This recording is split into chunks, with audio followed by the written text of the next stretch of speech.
¿Por qué siempre dice au? ¿Por qué siempre decir au? ¿Qué decir el au?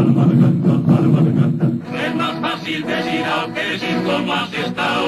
Y por eso saludando así quiere decir muy fuerte au. Es más fácil au.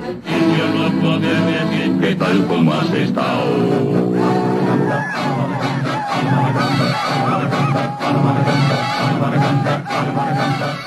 Mujeres no bailar, mujeres cortar mucha leña. ¿Por qué decir el ac?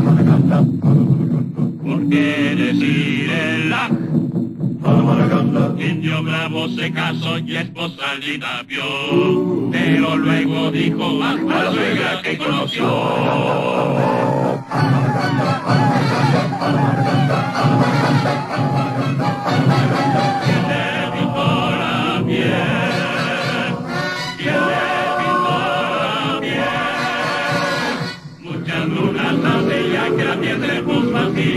Llegó una chica, lo besó y mi roja se quedó.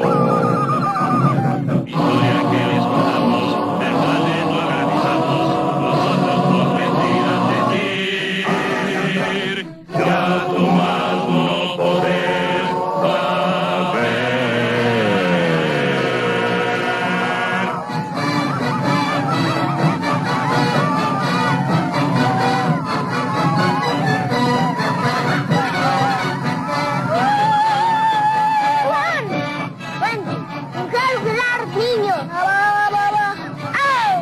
Mujer, traer mucho más leña. Mujer, ya no traer más leña. Mujer, irse de casa.